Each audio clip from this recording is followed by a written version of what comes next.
Budu Baf again is an onomatopoeia. Listen, for the rural folks anywhere in the world, think of a fruit. So I say, so how you sound so fenke? Okay. So weak, so feeble. Okay. It suggests that you're in a state of physical or emotional. This is the biggest descriptive word for Jamaica, Talawa. Where does the word Talawa comes from? And the butcher would say, make little soup and strain it for the baby. Put the Brawta on it. That could be a half pound, a piece of nice steak, you know. Today is another exciting podcast. I have here with me resident co-host by now, Vivian Grant. She taught me, she's a cancer survivor, she's a historian. You know, she's a lady full of knowledge, so I always have to consult with her. What going, GB? Oh, it's a great day. Nice day. Yes, I'm on a high from last week. All right. Natural high, God's high. GB, we're going to look for today some words, right, that only Jamaicans know. And you are the historian, so you can tell me if only Jamaicans use. So if you are a Jamaican at birth, you will know these words. If not, we're introducing you to some new words that you can add to your vernacular. So, GB, first one I want to start with, fenke. We better be careful about only Jamaicans. Okay. Many of these expressions come straight out of West Africa. All right then. So and a big up to our community. Thank you so much, GB, because guess why? We get comments from Guyana, and I've gotten comments from Barbados with regards to the superstition. Trinidad, yeah, Trinidad. With regards to the superstition, Jamaican superstitions, because many persons, like persons who dream about fish, right? That's a common one, and I suppose that one comes from West Africa itself, because so many Caribbean people still have that, right? So if some of these terms, you use it in your Caribbean island, you're watching from a different Caribbean island, fine, let us know, because it might not be unique to Jamaica. So let's start with the first one, fenke. What's fenke? Puny. Use that sentence, please. Weak. I call up somebody on the phone. Hey, girl, what's up? Yeah, how you do? And can I wake up late? But so I say, so how you sound so fenke? Okay. So weak, so feeble. Okay. It suggests that you're in a state of physical or emotional weakness. Yes.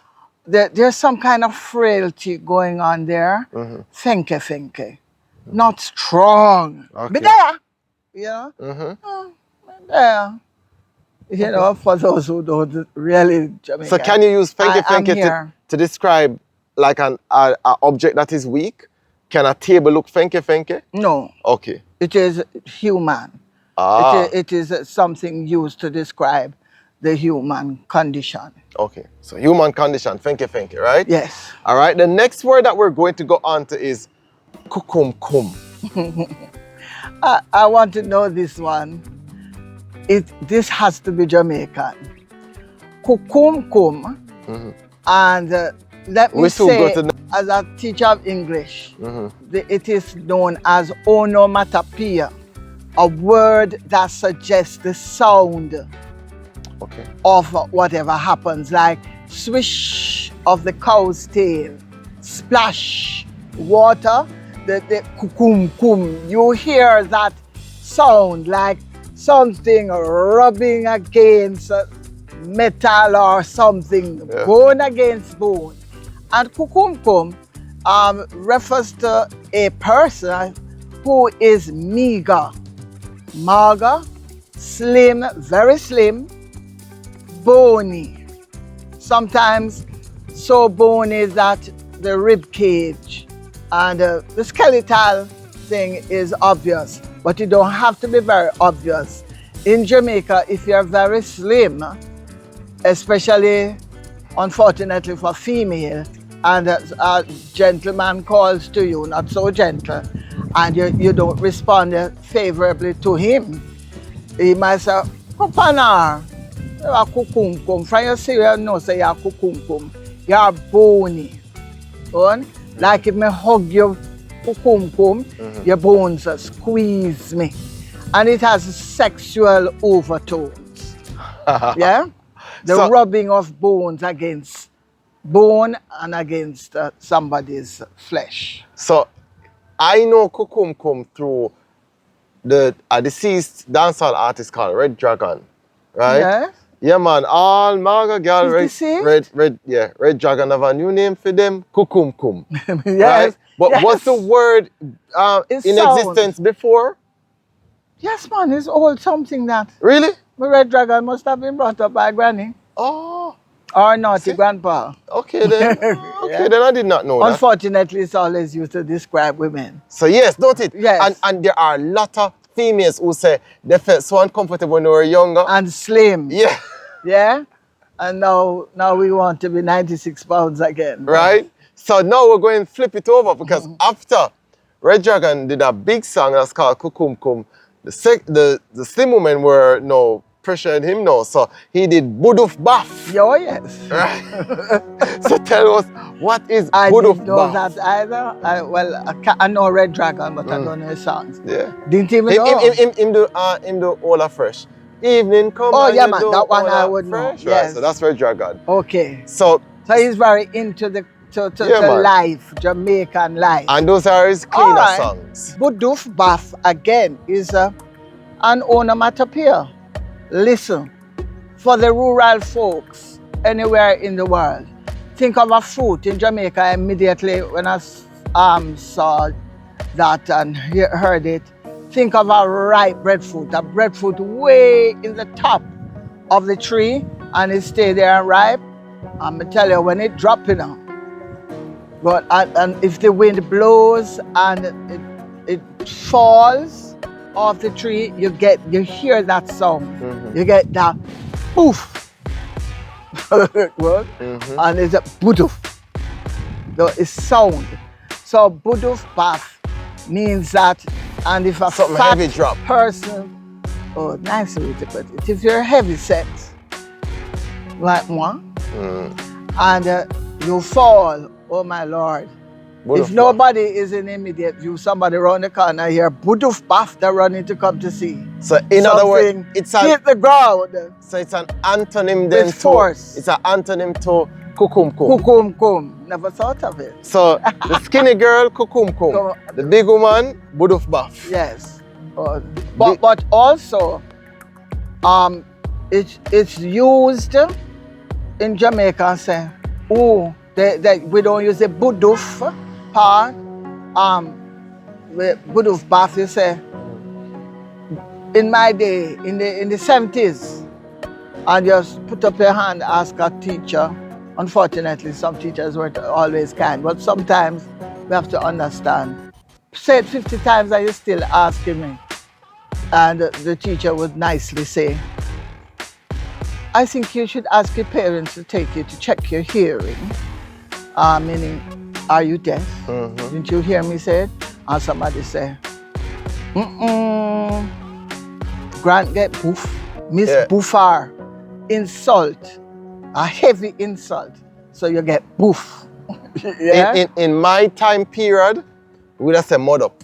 Yes. You get mud up. Or if, I don't know why I associate it with grandmothers.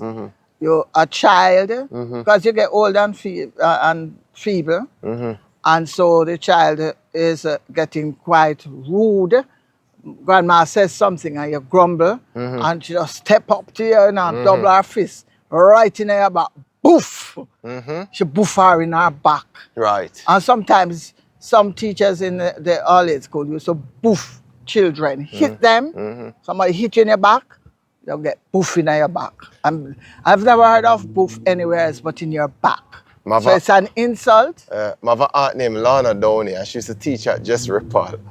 And them time what is called, corporal punishment was still, right? Yes. Very much in tune. So we used to do the common entrance, and you have section A, section B. Section A was the easiest section. You must not get anything wrong in section A, right? So section A, you get beaten for everything where you get wrong. If you get 20 wrong, you get 20 lick, right? So anyway, she repeatedly tell this, like she said, hey, some of the questions going to repeat themselves. This question going to repeat itself, whatever. She repeated it a million times. This pitney was the only pitney in the class who still get it wrong. And she looked at the child and said, you know what, I'm going to send your mother to check out your hearing. Because if it's not wrong, y'all get some beating from me. Right? But I mean, passing and getting a good grade was very important because that's how you got to the school of your selection. Anyway, him getting ears tested, he actually had hearing problems. Doctor wrote back a report and she said she was so happy that she did not punish him. Oh, bless because God. she was telling everybody, say, you know, this is a question that seems to be come back for the last 5 years. You know, what is it like? And if you're not hearing well, it will affect your understanding. So she know that. So my next word is this now, Brawta. Oh. Do you think that other Caribbean countries use that word? I'm not swearing for it. Okay. Because now I intermingle with so many Caribbean people. If they don't call it exactly that, it sounds close to it. All right. And you tell us out there. Brawta. Brawta is extra. Like Mama, if Mama didn't go to the market for a little while, because she had babies like every 2 years, and so last one is 4 years space, so she regular with babies. So when she went back, the butcher, her onion person, seasoning person, whatever, yam, and they would say, oh, the baby and whatever, and exchange pleasantries. But there's a kindness that exists in our people. And the butcher would say, make little soup and strain it for the baby. Put the Brawta on it. That could be a half pound, piece of nice steak, you know, beef. Right. Yeah, half pound. They put the onion lady, throw 3 onions on it. Right. Something extra. So Brawta. And you're not required to pay for it. It's a gift. Okay. Yeah. And if you have a performance, it would be the nice, it's French, I think, word is encore, encore. Bring back, we want Brawta, want a little more. Yeah. So Brawta is a little more. Additional, yeah. Okay. And that has to do with something, inanimate object. Now, what about Punka? Ooh. And is Punka adjective? Well, after you give me the description, please let me know. It depends on the context. Okay. Many of these words can be made as noun and verb depending on its contextual use. Punka, I confess I've been using that word recently. And somebody calls you or pass by and say, how you do? Say, Lord, punka. You're not high in spirits. You're not in a point of depression, at the point of depression. You're not too low, but you're really. Yeah, drag yourself around. Yes, I'm surviving. Just bare minimum. Moving with the tide, just going on. Not the best, not the worst. So, punka, go on. Yeah? And this can be physically, you're moving slow. Me have to move slow and put on the knee here. Yes. Me go on punka. Okay. But you don't allow it to stop you, but it's not at optimum performance. So, that's really what it means. Punka. Neither here nor there. Not too high, not too low. But hanging on in there. Okay. No, a word that is synonymous with Jamaica, and maybe it's used in other Caribbean country, but I definitely know that this is the biggest descriptive word for Jamaica, Talawa. Where does the word Talawa comes from? I don't know. Absolutely don't know. But you think it have anything to linkage with the Tainos and Arawaks? No. Okay, so you think it's just English? I can't see there. More than likely, many of our words that we use, and we might come up on some sooner or later, that there are, I hate that word corruption. We make it easier to understand, and to I will pronounce it our way, but it bears resemblance, even in sound, to English words or French and Spanish. Okay. So if we come upon any, I'll point it out. Yes, because Talawa, son. Talawa. Talawa. Small, but powerful. Yeah? So in other words, for some people, we are a also small strong country. We are a people from a small country. Oh my God.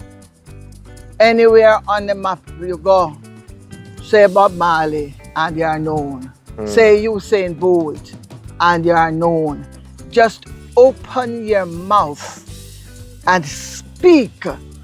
Even if you're doing the standard English, standard Jamaican English, somebody says, are you Jamaican? Because even when we standard Jamaican English, yes, but that intonation is uniquely Jamaican. Now, let's look at the word Braps. Braps. I remember driving out of the school, right? You have the big light red, you know. And the taxi, you see me coming out from the green, you know. And the man come, me see him. I'm a good person, but through me have my green. So when he did it only because, so sorry to say, only because he saw that I was female. She looked like a woman, so watch me and an old woman you know. So he come through, well me I got through too. And if he come and him come round and him stop, Braps! Brap! Before me. You know, me now back up. And he actually said, oh man, you know, see me I come. Like Braps right before you. So suddenly. Suddenly. Or like you're doing something and you hear a scream and you just stop Brap. You have to stop Brap. Sudden, there's a suddenness to that word. Just listen. Onomatopoeia again. Just listen to the word. Okay. Yeah? But tell you, man, the man shout at me. You couldn't run, you just stop. Brap. Some say Braps. We talk Braps. But it suggests, here's the quickness of the word. Sudden, full stop, halt. Wow. Yeah? Yep. So Braps. Braps. No, next word, accoutrement. Accoutrement. Braps, Bapsy and Braps, not that. Accoutrement is a French word. Oh, really? Yes. And well, I tried the Spanish, but I'm not going to desecrate the language of love. It is, for the French, accoutrement.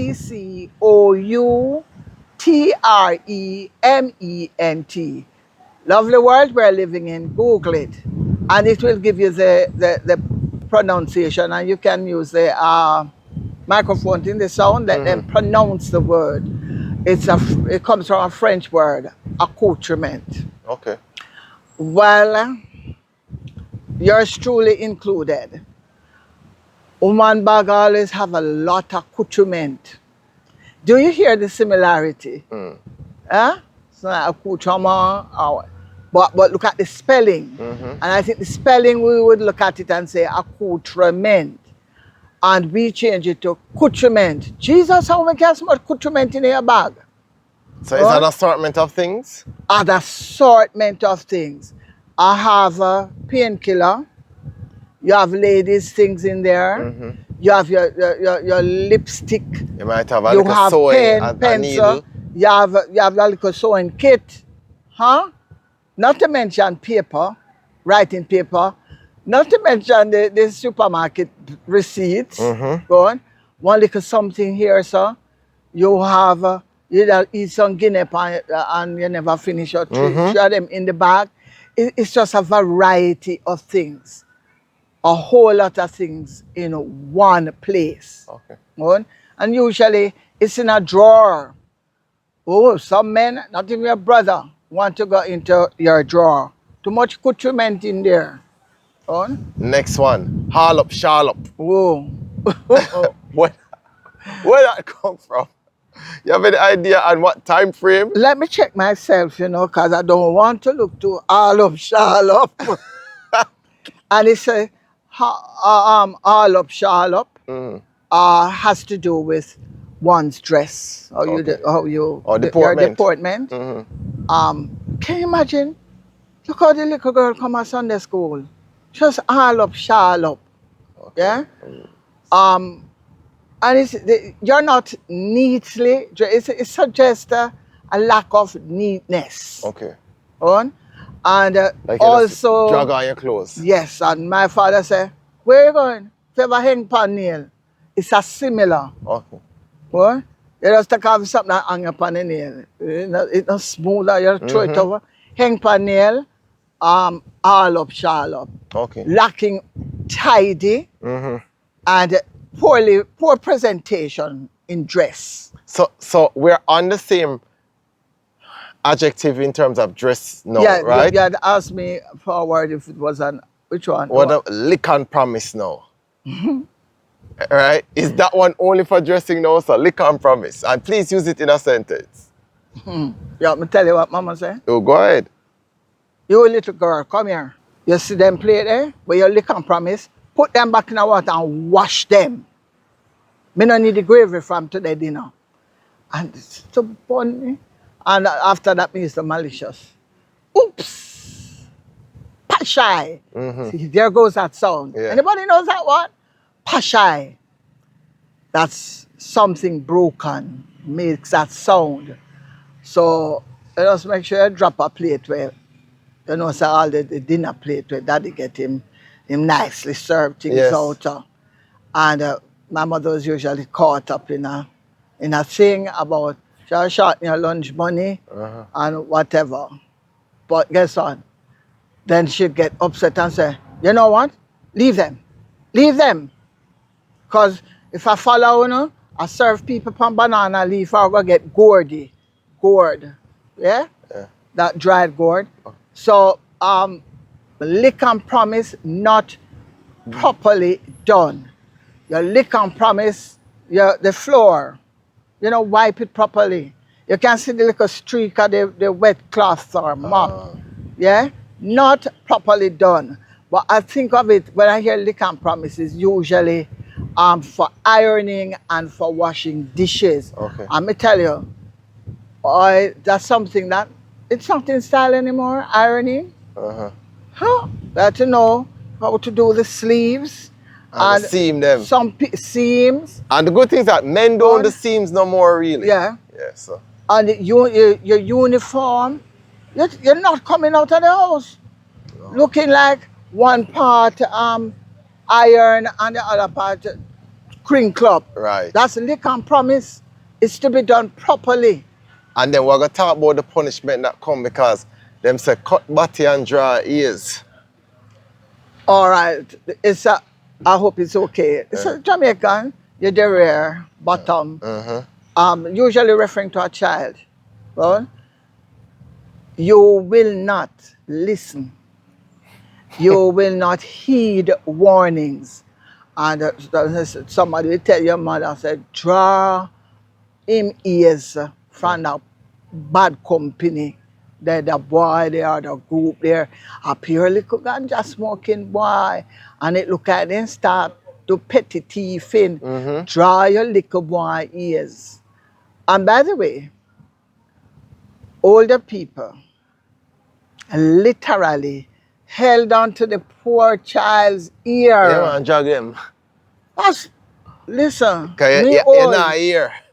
Yeah, like say, them all make it work. Unkind.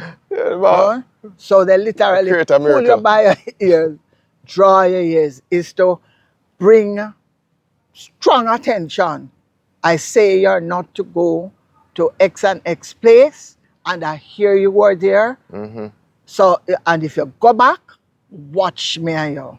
Where water walk go a pumpkin belly, you're going to know where water walk go. Or water I walk don't go a pumpkin understand. belly. What is the logistic of water walking to pumpkin belly? What is They that? never cut a pumpkin into it. Yes. You know, see little water in there, like dewdrops. Yes. Well, don't ask me how it reached there. I knew it, again, because of dancehall. I knew it through Tenasaw. Tenasaw make a song, so yeah. Water walk go a pumpkin belly. Whoa. A piece of pumpkin yesterday. Yeah. See that dampness, a little like dewdrops. Okay, okay. Yeah. I still don't know how water walk go a pumpkin belly. I think it's a mystique of it. That is, you go back there, you see? Okay. Me draw your ears, you know. Me warn you. So you're going to find that out. If you go back, I'll try to find out. I've been trying a long time. If you go back round at that yard where them have the gambling den, where they play cards and it's some money. And some my little boy, they used to teach them parents guys. And marble, gamble with marble too. Yes, marble. So and I mean, I think it's a good intention, you know, for drawing the ears. And the truth is this too, you know, they try to protect a lot of the kids from implicative behavioral patterns. So this behavior can imply something greater. No, it might cool because it might just be marble, but at some point it might develop a desire. It's how you might want to gamble more. Thirst for gambling grows from a small thing. Yeah. From even the corn, you see, they went roast corn, ship sail, ship chase, something like that. That on board. Yeah. Because it's a kind of gambling. Cecile spoke in depth in one of her interviews, and you should look for that one also on my channel, where she talked about getting beaten for coming to school late. Yes. Right? And she talked about the pedestrian gate. And if you reach a certain time, the big gate lock, only the pedestrian gate you can walk through at that point. Right? I'm sorry, man. and then she talk about one fitney, right? Oh, him used to make this big drama when he get female beaten. Right? So she said when he gets why the road for the ground. I run around. And because that chat, let me confess right here. My agent always go along with what things tip, because for the life of me, I cannot understand. Why are you going to beat me? I'm a child. Go beat my mother and my father over granny. You get beaten for that then?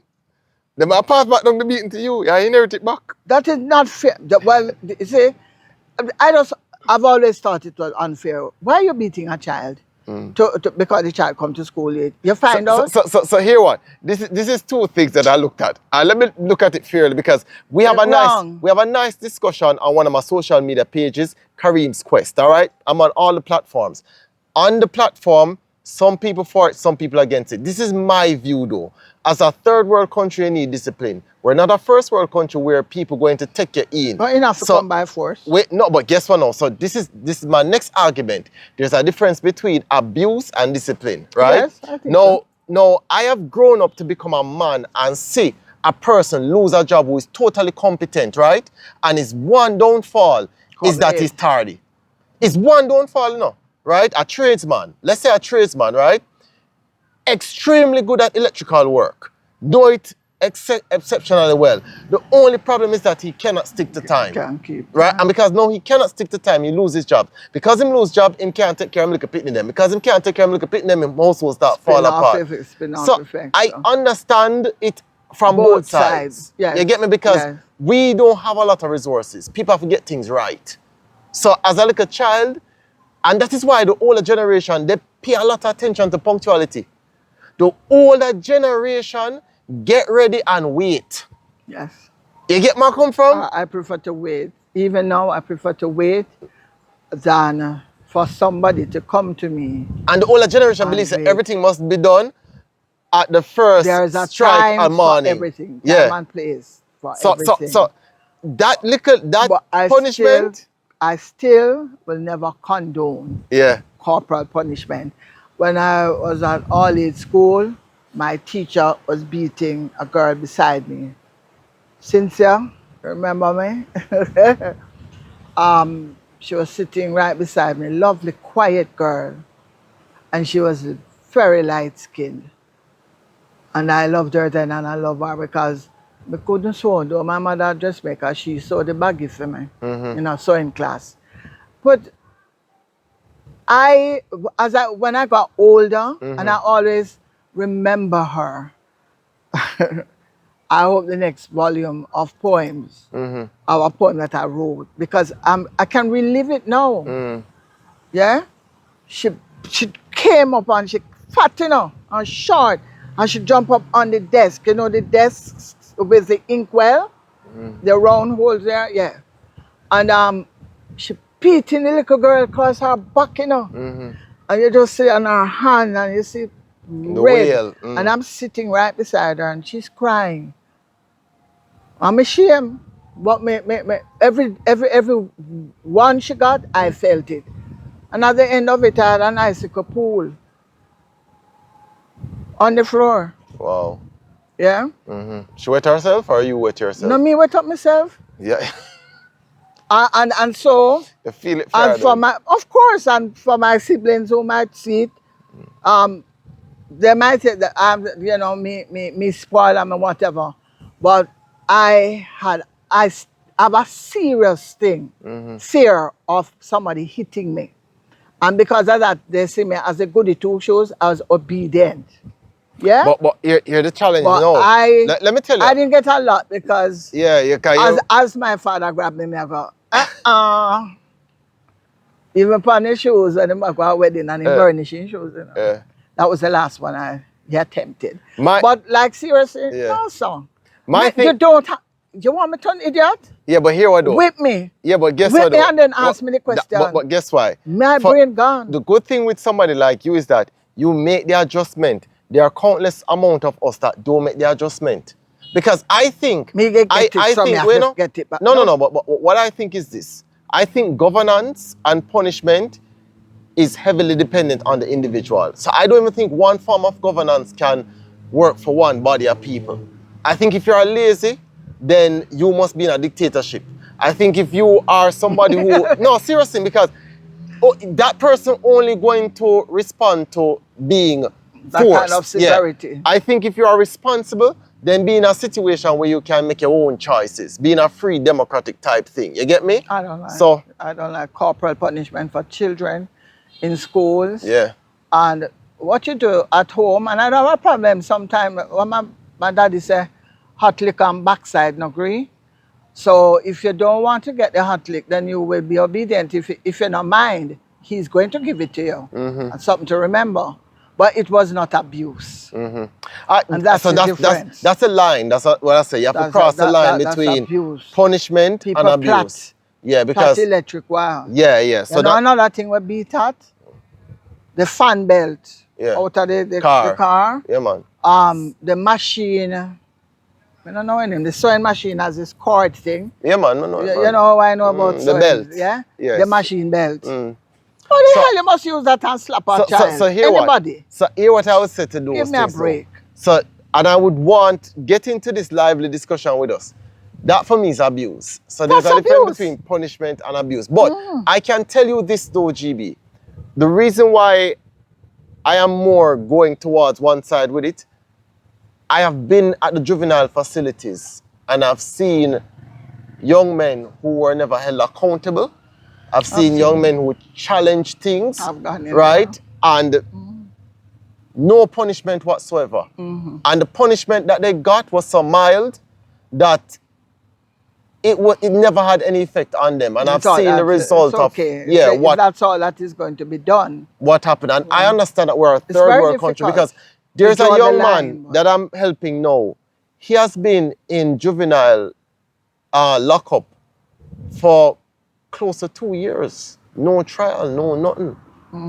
Right? And the system is just devouring him. Right?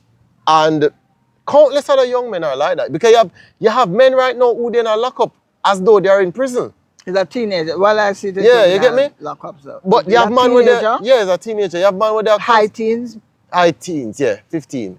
You have man with their lockup right now, Constant Spring. Are they learning any trade? GB. You don't even have a cot for sleep on. What do you sleep on? You just have sometimes you have to just beat it on the concrete. Sometimes if you get punishment, the warden say no cot. Nobody no get them little sponge. Inhumane. So, and then you have, just like when them say 100 man, and you might have 500 man there for the 100 man lockup station. Right? No less than 500 men are in it. So we don't have the resources for that. I've seen it on both sides. I'm not condoning it one side. I'm not saying this on the other side, but I'm saying this is the reality of our life. Based on you determine how you want life treat you. So if you want here, then you can avoid it. If you don't want here, because sometimes, I remember one time I saw a teacher being very rough with a male student. And I was like, why is she being so rough on him? And honestly, I thought it was predatory. I thought it was just bias, everything like that. And I remember going back to that school probably about 3 years in high school, and that young man died. He got up in the wrong crowd. He kept on always choosing the wrong crowd to be around. But he never dry ears. No, but the teacher kept drying him ears. Because he kept on idling. I just saw it as just, innocuous behavior. So I never looked deep really into sometimes, a teacher sees. Yeah. And I am, but sometimes, I can't explain it. But sometimes, my belly says, grab that little one here. Yeah. Or sometimes the mother will come to you and say, yo, listen, him keep on hanging around bad company. So you have to draw it. Help me. Yeah. Help me. Yeah. All right. GB, if you look on the screen, if you're watching the video up to this point, you love Kareem's Quest. So please like the video and subscribe, all right? GB has her book out. I'm going to put a little link down there so you can get it. It's on Amazon. It's called Her Power and Her Glory, right? A lovely book on Amazon that you can order. And also, if you're coming to Jamaica and you're looking for nice spots to visit in Jamaica, you can go to kareemsquest.com, or you can get my free magazine, Explore Jamaica. All right, I'll email it to you once you go to my website and you sign up for it. I'll email it to you. You can explore Jamaica and learn, because all of us want to learn together. And it's a pleasure to have you viewing this and having our discussion. We're going to continue with more Jamaican words. All right, and as GB said, Caribbean words, because other Caribbean people may know it as well, don't it? All right, people, you're always welcome to join the quest. Like how my pala me dress this morning.